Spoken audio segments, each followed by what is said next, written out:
और अभी अखबार में जब आप पढ़ेंगे, टीवी पे तो आपको कोरोना ही नजर आता है, लेकिन अखबार में जब आप पढ़ेंगे तो इससे रिलेटेड आपको खबरें पता लग जाती हैं कि ओलंपिक में जो हमारे एथलीट हैं, काफी खबरें तो ये भी आती हैं कि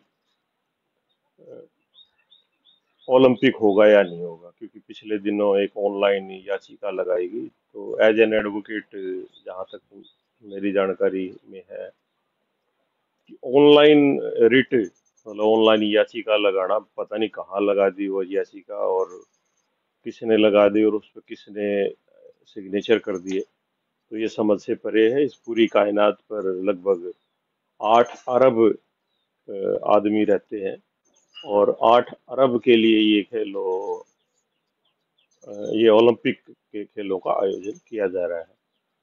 तो उन सभी की भावनाओं को मद्देनजर रखते हुए कल एक शाम को प्रेस कॉन्फ्रेंस हुई। जो स्पोक्स पर्सन है ओलंपिक आईओसी के, इंटरनेशनल ओलंपिक कमेटी के, तो उन्होंने वर्चुअल पत्रकारों से भी बात की और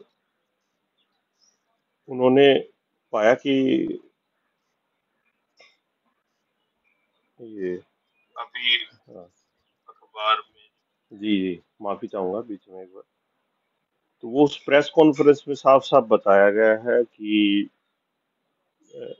हम बहुत आगे बढ़ चुके हैं और ओलंपिक का आयोजन होगा और बड़े भव्य तरीके से होगा। हालांकि उसमें पहले ही बताया जा चुका है कि दर्शक अलाउड नहीं होंगे, बिना बिना दर्शकों के इस खेलों का आयोजन होगा। और इस लॉकडाउन में जो इंडिया में, हरियाणा में हम अभी जो लॉकडाउन है, उस लॉकडाउन में मैं काउंटडाउन भी बताना चाहूंगा कि ओलंपिक का जो काउंटडाउन अभी स्टार्ट हो चुका है। 70 डेज अभी आज से रह गए हैं, 23 जुलाई से जो ओलंपिक शुरू होने हैं। तो 70 डेज में हमारे जो खिलाड़ी हैं वो अपनी तैयारियां विदेश में भी करेंगे। हमारे साथ सुशील बामड़ जी हैं, उनका स्वागत है, और बंटी पहाड़ जी हमारे साथ हैं, उनका स्वागत है। तो मैं जैसा कि बता रहा था कि हमारे हरियाणा के अभी जो आगामी टोक्यो ओलंपिक में है, वो अभी 11 खिलाड़ी ही जिनका नाम फाइनल हुआ है। मैं उनके बारे में आपको बताना चाहता हूँ कि उसमें 3 एथलेटिक्स के हैं, 4 बॉक्सिंग के और 4 शूटिंग के हैं। तो अभी अभी 2 दिन से जैसे खेल विभाग हरियाणा द्वारा बधाई दी जा रही है, उसमें कुश्ती के खिलाड़ियों को भी शामिल किया गया है। लेकिन कुश्ती और हॉकी, ये 2 गेम ऐसे हैं जिसकी अभी टीम डिसाइड नहीं हुई है। और जब टीम डिसाइड हो जाएगी तो उन खिलाड़ियों का नाम आ जाएगा। और जो हॉकी है उसके कैंप में 20 लड़कियां हैं, 20 लड़के हैं, तो 16-16 जाएंगे, तो 32 प्लेयर जाएंगे हॉकी में। उसमें से हमारे हरियाणा राज्य के 8 प्लेयर कैंप में हैं। तो अब टीम की घोषणा होगी तो उसमें से कितने आ पाएंगे, 8 के 8 भी आ सकते हैं या उससे कम भी हो सकते हैं। इसी प्रकार से हमारे हरियाणा के 8 खिलाड़ियों ने कुश्ती में देश को कोटा दिलाया है। लेकिन जब हमारे राष्ट्रीय अध्यक्ष हैं कुश्ती संघ के, ब्रजमोहन शरण जी, जब वो टीम की घोषणा करेंगे अपने लेटर पैड पे, तब हमें पता लगेगा कि हरियाणा के कितने खिलाड़ी कुश्ती टीम में शामिल हो पाते हैं। क्योंकि कुछ गेम ऐसे होते हैं जो अंतर्राष्ट्रीय नियमों के तहत, मैं आपको बता दूं कि खिलाड़ी खुद के लिए कोटा लेता है, और कुछ गेम ऐसे होते हैं जिसमें देश के लिए कोटा लेता है। तो इन बातों का हमारी युवा पीढ़ी को पता होना चाहिए जी। और ये सामान्य ज्ञान के पर्सन भी आपके एग्जाम में आ सकते हैं। जो कभी भी आप कहीं भी एग्जाम देंगे तो उस एग्जाम में ये पर्सन आ सकता है। तो इसलिए हमें इस बारे में पता होना चाहिए कि कौन से खेल में खिलाड़ी स्वयं के लिए कोटा लेता है और किस खेल में देश के लिए कोटा लेता है। तो अभी हम केवल 11 खिलाड़ियों को ही बधाई दे सकते हैं, जिसमें नंबर 1 पे है संदीप पूनिया, जिला महेंद्रगढ़। वो पैदल चाल में उन्होंने कोटा हासिल किया है। और राहुल रोहिल्ला है, वो बहादुरगढ़ से हैं। और नीरज चोपड़ा है, वो पानीपत के रहने वाले हैं, पानीपत शहर में ही रहते हैं। तो 3 एथलेटिक्स के हमारे खिलाड़ी हैं। और उसके बाद जो 4 हमारे शूटर हैं, निशानेबाज हैं, जो अभी पिछले दिनों जिनकी टीम की घोषणा हुई है, उसमें युवा शूटर है मन्नू भाकर हैं, जो झज्जर जिले की गोरिया गांव की रहने वाली है।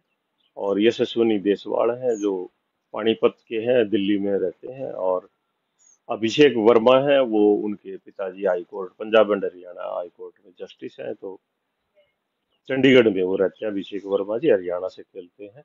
और संजीव राजपूत जी है, वो यमुनानगर के रहने वाले, एयरफोर्स में सर्विस करते हैं। तो चार हमारे शूटर हैं, और जो चार मुक्केबाज हैं, तो तीन हमारे एथलेटिक्स के हो गए, चार शूटर हो गए, सात हो गए, चार और बच गए, वो हमारे मुक्केबाज हैं। जिसमें सबसे ज्यादा डिस्ट्रिक्ट भिवानी के हैं, जो भिवानी शहर में रहते हैं। वैसे तो गांव से हैं अलग अलग। सबसे पहले पूजा बोरा, जो 75 किलोग्राम में है, नीमड़ी गांव है, ददरी रोड पे। तो पूजा बोरा वहां से है। और देवसर है, लोअर रोड पे गांव है, थोड़ा सा चलते ही भिवानी डिस्ट्रिक्ट में, तो वो गांव में ही रहते हैं। मनीष कौशिक भारतीय आर्मी में है, तो वो कोटा 63 वेट कैटेगरी में कोटा लिया है उन्होंने। और विकास यादव हैं, जो वैसे तो हिसार डिस्ट्रिक्ट से सिंगवा मदनहड़ी के हैं, लेकिन वो भिवानी शहर में रहते हैं, सेक्टर 13 में। और एक बॉक्सर अमित पंगाड़, जो गांव में ही रहते हैं। और ये जो पीछे आप देख रहे हो राजीव गांधी स्टेडियम है, एनबी है, नेशनल बॉक्सिंग एकेडमी है। यहाँ पे युवा बॉक्सर तैयार होते हैं। और अभी जो वर्ल्ड यूथ चैंपियनशिप हुई थी, उसमें 7 लड़कियां और एक लड़का सचिन सिवाच गोल्ड मेडल लेके आया था। तो यहाँ नेशनल बॉक्सिंग एकेडमी में हमारे भारतीय मुक्केबाज तैयार होते हैं, जो बाद में सीनियर कैंप में जाते हैं। तो अभी तक हमारे 11 एथलीट ऐसे हैं जो इसमें जा रहे हैं हरियाणा से। और कुल जो आंकड़ा है वो 130 के करीब हो जाएगा। और हमारे साथ अभी जुड़े हैं माननीय अनिल धनखड़ जी, बॉक्सिंग कोच, भारतीय कैंप में है अभी, तैयारी करवा रहे हैं भारतीय मुक्केबाजों को। तो अब 11 खिलाड़ी अभी हैं, और 8 और 8 16 खिलाड़ियों की अभी संभावना बनी हुई है ओलंपिक में जाने के लिए।